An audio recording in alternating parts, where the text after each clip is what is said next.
They are telling me right now, we are one Nigeria. Imagine, they have Sharia law, if a thief or not. You can't even say rubbish of what they are doing here, to us. We, in fact, with the Satan, it's a shame. It's a shame. I am from the migrating Fulani background. Fulbe people are people who are humble, people who are honest, and people who have a good way of life. And I want to appeal to the conscience of all. Let's reconsider the life of these people. Let us come together and help them. Let us consider their life as human beings, as people who are supposed to be part of the society, who should be integrated into the mainstream society. These people have been abandoned. They have been neglected. They have been denied many rights and privileges of living. Governments consistently refuse to integrate them into the mainstream society. They have not been provided with the necessities, basic necessities of life. The fact that they live in the bush does not mean that they are not citizens. They are citizens. They are law-abiding citizens of Nigeria. They are supposed to be cared for. They are supposed to be catered for. They are supposed to enjoy all the privileges that other citizens are enjoying. I therefore call on government, from local government to federal government, to please reconsider the position of these various governments on these people. They need to be integrated into the mainstream society. They lack education, they lack hospital, they lack roads. In fact, all the essential amenities, they are lacking it. And even those of us who stay in the cities, we buy cattle, we give them to look after. The payment we give them is just pittance. We pay them 10,000, 5,000 a month, 10,000 a month. They work 247 and they earn the least. Please, the elites, especially the Fulani elites, let's reconsider this position, this situation. These people are our brothers. They need our care. They need our attention. They are part of us and we are part of them. Whatever happens, we need to look after them and give them what is their right. Good morning. The Fulanis has come out to say that for the fact they are domiciled in the bush and then also go around with their cattle does not mean they are not part of one Nigeria, and that no region or no ethnic group has a stake over than the Fulani in Nigeria, saying they are also part of one Nigeria and that nobody can take them out of Nigeria because we've seen calls telling them to leave Nigeria. How can you answer this? Yes, the fear of Fulani anywhere now, you see them, whether they are in the bush, whether in the political space, anywhere in the economy, on the street. Any day you hear Fulani, there's this consciousness that awakens your accessibility to be on alert. That is the way it is now, currently now. And we cannot take it very clearly because of what transpired centuries ago when the Fulani invaded the Hausa land. It was called Hausa land. It was later we started hearing Hausa Fulani. And the former president of Nigeria, Olusegun Obasanjo, made it very clearly that Fulanis are not part of Nigeria. They were never part of Nigeria. But unfortunately, they came with their sword to way and conquered the entire Hausa land in just less than a year or thereabout. They were able to achieve that, and continually they fostered and forced a relationship. And the question is, up till now, the entire Hausa people does not speak Fulani or freedom, or I don't know how they call it. They does not speak Fulani alone. That's what it means. So if they are telling you now, that means they have gathered momentum, they have gathered strength politically, militarily, or let me just say militarily, and of course they have recruited jihadist extremism into the political space.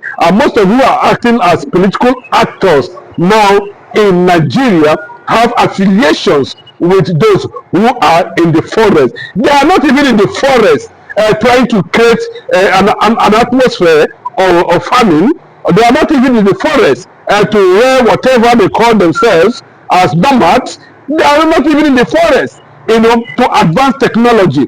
They are not in the forest to advance humanity.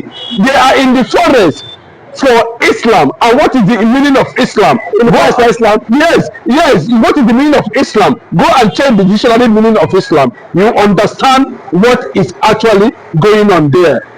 I mean, Islam means surrender. What does Allah Akbar? What I'm telling you that, they are surrender. Yes, it means you must surrender to their, caliphate. That's what it means. And they don't want to know anything less than that.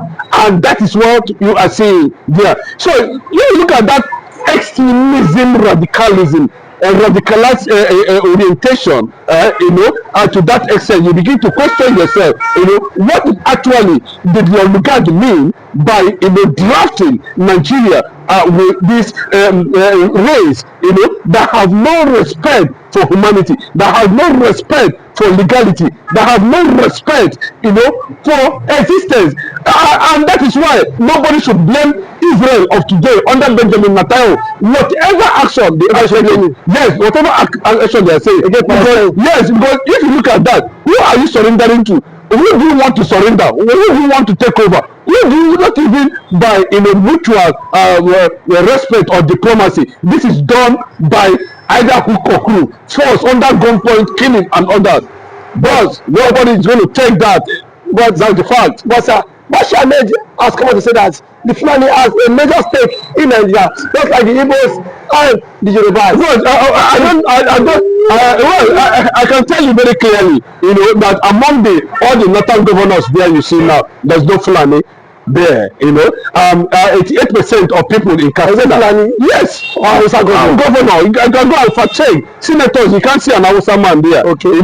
House of Rep members, you can see. Even at the state level, you cannot see. They subjected the Hausas to peasants, to poverty, and all in the name that they conquered. The last Hausa king, Emir, let me put it that way, was conquered in Kano. The last Hausa king ever existed, Hausa king, took place in Kano, and they were able to establish an emir. So you will not understand it very well, that what is coming now, as they're saying they have a stake. Well, if the constitution guarantees them a stake, that does not mean they are indigenous people. They can be constitutionally right in that direction, but they are not peaceful because they don't seek for peace. But if you look at it, they are not indigenous people, and we must understand that. But also Bashir Ahmed has come out to say that IPOB to pass people, or to do pass people. Why is it that it is only the Fulanis have been tagged numerous names? All kind of names, because they are in the bush doing their own business. If Katana said on the stand, they said I play the pies people too, and that is that if he said that if I don't be other people that Madam Kanu will not be in Joshua, and that Samuel will not be in Fire Finland, and that Oduduwa too is not known by the government. So why that Fulanis, that not only Fulanis are committing these atrocities, sir?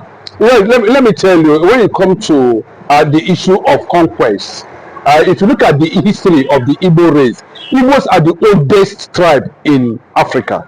Oldest tribe in Africa? They are there before Ife, they are there before Oyo, they are there before Bolu, they are there before whoever. They are the oldest tribe. Sometimes you argue that. No, because they are not fast checking history. If you fast check history very well, you discover that the Igbo people are the ancient people, and that what is being seen to have some resistance, because when the white man came, they believe that the Igbo people actually introduced democracy. They started democracy, and created a republican government for themselves. Now they made it very difficult. Then take the history. on how sophisticated the Igbo nation. The Igbo land is the only place in the Africa you can see pyramid apart from Egypt. You cannot see a pyramid in Yoruba land. You cannot see a pyramid in the northern part of the country. Check how ancient Egypt is, and check how ancient the Igbo people is to the extent they erected a pyramid. I think the Oyo of Ife has said it all. We don't want to dive into that, you know. But look at the Igbo people, the Igbo nation, the Biafrans themselves do not have history of conquest, do not have history of invasion. The Fulanis have, the Yorubas have. The who is more peaceful? What's the justification of Bashir making that statement? IPOB is a non-violent movement organization seeking for self-determination. It was the same Fulani, after training some bandits, they converted them to Nigerian military and deployed them to the eastern part of the country. And they said they are repentant Boko Haram. And they went about compromising the security of the eastern part of the country. The IPOB is not known for any act of killing. OPC was a defense system to stop the same people again. It was a resistance organization to still stop the same people we are talking about today. I said another force is going to arise that will stop the Fulani. And what's the force, sir? I don't want to disclose that on this platform, but it is not going to be far from what we are talking about, because the people are bleeding. The people, you know, are not happy. The people are facing oppression. The people are being killed. Those who you are killing their loved one without any provocation. How will you be comparing Gaza with what is happening here? When you talk about Hamas, you talk about Fulani. But when you talk about, you know, a self-determination or organization of movement recognized, take note, recognized by United Nations. Is there anywhere Tojibolo is being recognized? None. I'm asking a question.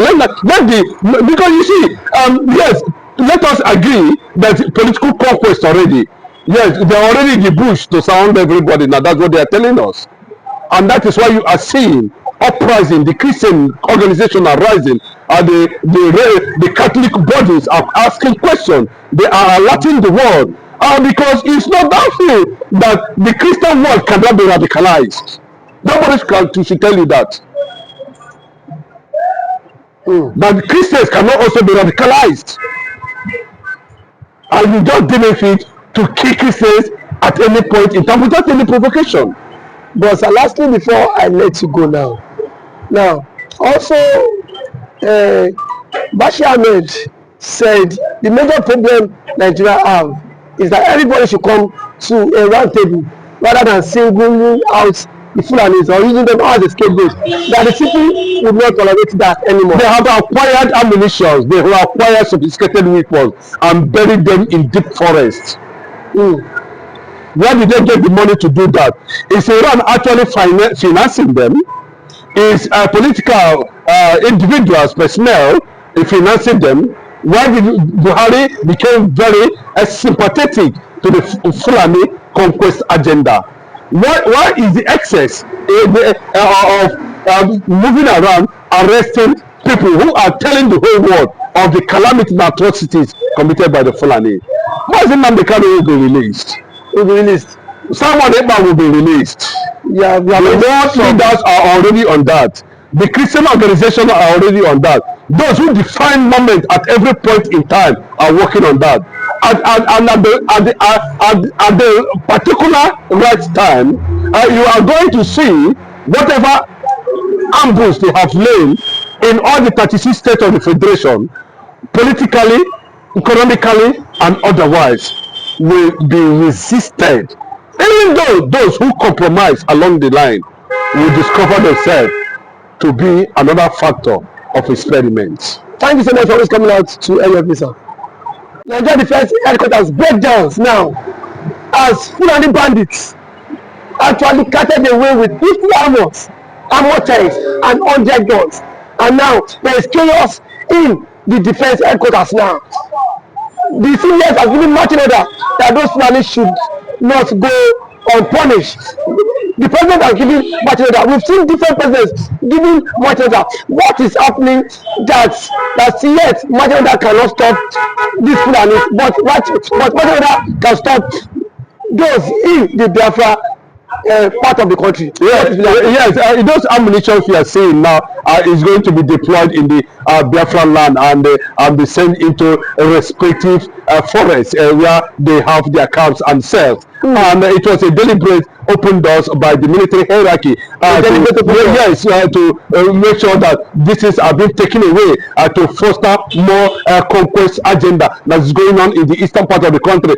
And it is a big alert, for those who are watching this video. I should relevantly share this video and let it get to people so that they can be able to be conscious of the security, how Nigeria's security has already been compromised by infiltration in the military system. The soldiers are also complaining how the generals, the leaders, the commanders themselves send them out to be killed in the war field between them and Boko Haram face off. You can see several testimonies to that. So if you are saying that in big night they invaded defense headquarters, carted away several armored vehicles and weapons, and stole them away, and there was no security to stop them, that gives you an insight of what actually happens in Sambisa forest, and what is actually happening in what is happening in Benue, what is happening,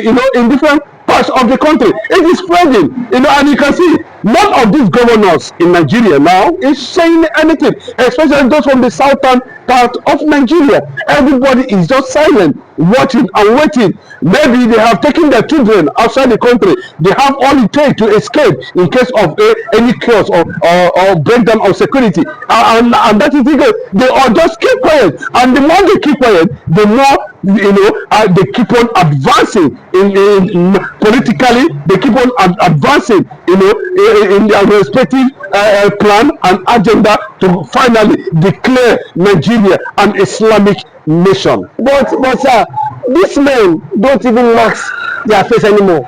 Publicly, they showcase the armor tanks and the gun. Isn't that something is fishy? What is really happening? That these guys, because we know that once you want to rob, but these guys have the effrontery, the courage not to mask their face anymore.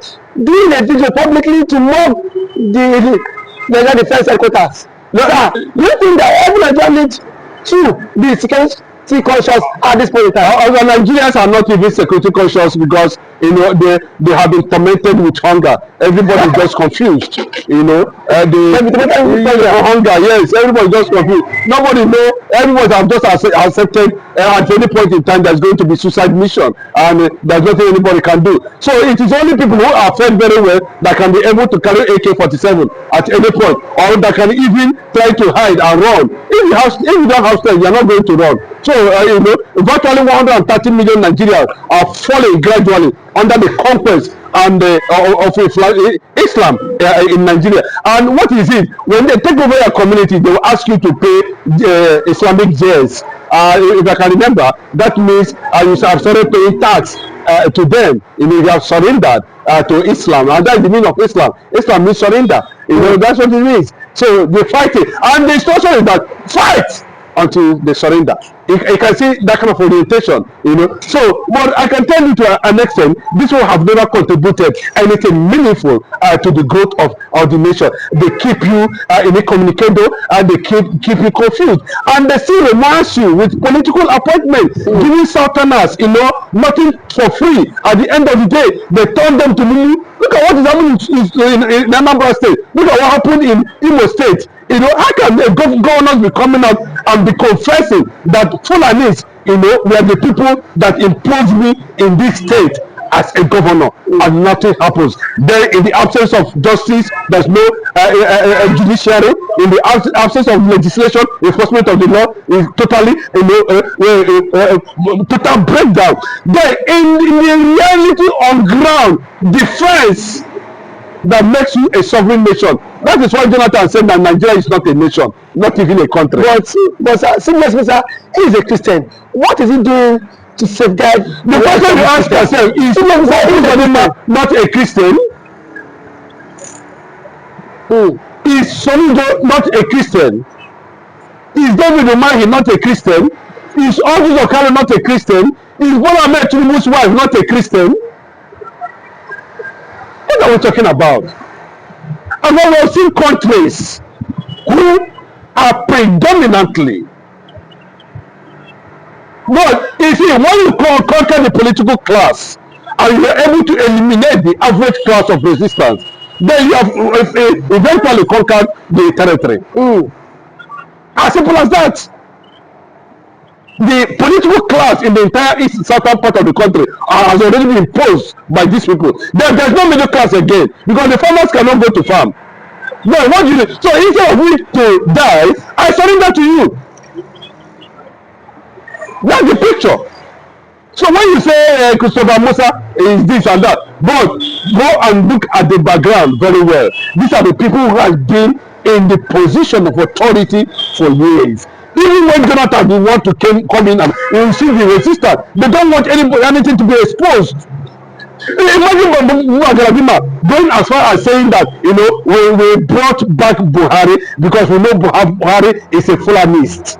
But sir, can't the likes of Buba Galadima, South of Sokoto, and the other emirs in the North Atiku call their ones, call their loved ones to order to stop this? Bro, do you have the same orientation? You don't have the same orientation. This is an orientation that have brought them to political limelight. Brought them to conquest. Yes. They first of all conquered a place called Hausa land. There was nothing like Hausa Fulani. They conquered Hausa land. They now target Hausa Fulani. How come you are going to reawaken the consciousness of the Hausa people? Where are they going to start? There is no Hausa man who is an emir. There is no Hausa man who is a legislator, a senator, or governor. Where are they going to start? Who is going to order the military? Who is going to arm the Hausa youths? And these people we are talking about today are less than 16 million in population in Nigeria. The Hausa themselves are about 65 million. The army cannot go there. The police cannot go there. Then it is left for us to now decide whether we are going to strike your neck either by omission or by commission. Then the force arises and begin to question the rationale why a particular tribe should be wiped out, suppressed, and killed.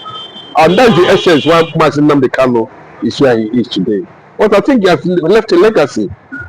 Because if for all this and they want most Nigerians to take it, who is going to believe